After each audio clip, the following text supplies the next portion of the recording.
उस वक्त की बड़ी खबर आपको बता दें, जो ताजा रुझान आ रहे हैं उसके मुताबिक हरियाणा में कांटे की टक्कर हो रही है बीजेपी और कांग्रेस के बीच में। और कहीं ना कहीं दुष्यंत चौटाला जो है वो किंग मेकर की भूमिका निभा सकते हैं, क्योंकि अपने दम पर बीजेपी भी बहुमत के आंकड़े को छूने में अभी पीछे ही नजर आ रही है। 42 सीटों पर अभी शुरुआती रुझानों में बीजेपी आगे निकलती हुई नजर आ रही है, कांग्रेस 33 सीटों पर। लेकिन आपको यह भी बताना जरूरी होगा कि 8 से 10 सीटें ऐसी हैं जहां पर जो मार्जिन है, जो जीत हार का जो अंतर चल रहा है दोनों उम्मीदवारों के बीच में, वो काफी कम चल रहा है, वो पल पल बदल भी सकता है। तो ये आंकड़े जो हैं आने वाले वक्त में बदल भी सकते हैं। इस बीच महाराष्ट्र की स्थिति की अगर बात करें तो बीजेपी खुद अपने दम पर 108 सीटें ला रही है, शिवसेना 74 सीटें ला रही है, और यहीं अगर बात करें कांग्रेस एनसीपी गठबंधन की तो वो 80 को पार करते हुए नजर आ रहे हैं। तो कांग्रेस ने जिस तरह से ये चुनाव एक तरह से पूरा छोड़ दिया था, कहीं ना कहीं अग्रेसिव कैंपेनिंग नहीं थी। तमाम वरिष्ठ पत्रकार भी ये कह रहे थे कि अब तक के इतिहास में सबसे ठंडा चुनाव जिसे कहते हैं वो देखने को मिल रहा है।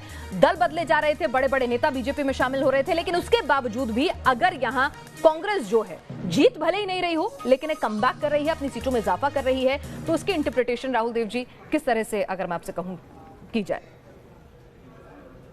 राहुल जी देखिए, जहाँ तक बीजेपी और शिवसेना या बीजेपी गठबंधन का सवाल है, वो लगभग अपेक्षित धाराओं पर चलता दिख रहा है। महाराष्ट्र में तो बहुत साफ है, लेकिन अनपेक्षित सा थोड़ा अप्रत्याशित दृश्य हम देख रहे हैं हरियाणा में। वहाँ पर कांग्रेस के केंद्रीय नेतृत्व के बिखराव और लगभग मैदान छोड़ देने के बावजूद स्थानीय नेतृत्व की ताकत इस बार दिख रही है, जो हम मानना पड़ेगा कि वहाँ पर भूपेंद्र सिंह हुड्डा, उनके अपनी ताकत, उनका कद वो दिख रहा है हमें।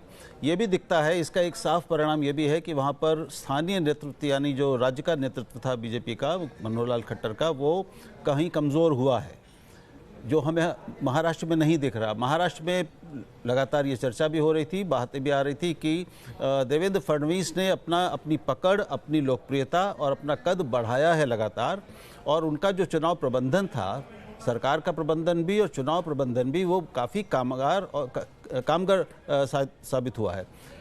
हरियाणा में लगता नहीं कि ऐसा हुआ है, तो इसको एक मैं समझता हूँ कि सरकार तो बीजेपी की बनेगी, सबसे ज़्यादा संभावना इसी की है, लेकिन चेतावनी के रूप में बीजेपी के लिए हरियाणा के परिणाम हो सकते हैं। तो इसको अभी तक ऐसे देखो। वेणु जी भी कुछ कहना, चेहरा बदल जाएगा अगर मेरा ये मानना है कि अगर हरियाणा में अगर ये 5-6 सीटें कम होती हैं बीजेपी की बहुमत से, दुष्यंत चौटाला अगर किंग मेकर बनते हैं तो किंग तो नहीं बन जाएंगे जैसे कर्नाटक में हमने देखा। नहीं, मैं कह रहा हूँ कि वो एक चीज जरूर इंश्योर करेंगे। अगर जैसे विनोद ने कहा बीजेपी को सपोर्ट कर सकते हैं, मगर ये जो वहाँ का जो नैरेटिव है कि जाट्स को पावर स्ट्रक्चर से बाहर कर दिया है, वो इतना जरूर इंश्योर करेंगे कि इतना सिग्नल मैसेजिंग जाए कि Jats are back in power. तो उसके चलते शायद वो डिप्टी सीएम खुद बन जाए, या मतलब कुछ विनोद जी इत्तेफाक नहीं रखते। देखिए एक बात समझिए, अगर वो ज्वाइन करते हैं, सपोर्ट करते हैं, तो एक तो ये कहना बंद कर दीजिए कि अभय चौटाला, दुष्यंत चौटाला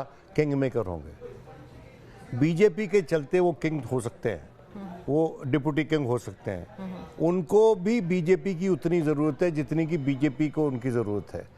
इतने लंबे अरसे से उनकी पार्टी का कोई भी घटक या उनकी जो मदर पार्टी है वो सत्ता में नहीं रही हरियाणा में, और एक बहुत ही गोल्डन अपॉर्चुनिटी है उनके घटक दल के लिए, आईएनएलडी ऑन द होल के लिए, कि अपनी पैठ दोबारा जाटों में बनाएं जी। और यहाँ अदर्स के पास भी 6 सीटें हैं, तो आप दुष्यंत चौटाला, अगर बीजेपी का 42 से आंकड़ा थोड़ा और बढ़ जाता है, 42 भी रहता है, तो आपको 4 सीटें चाहिए। अदर्स के पास भी 6 हैं, तो आप दुष्यंत चौटाला के पास जाने की बजाय उनको अपनी तरफ लेना की मेरी बात सुनिए, आईएनएलडी के पास 4 है, 4 में बाकी और भी हैं, मेरी बात सुनिए, वो डिपेंड करेगा किसके पास ज्यादा आंकड़े हैं।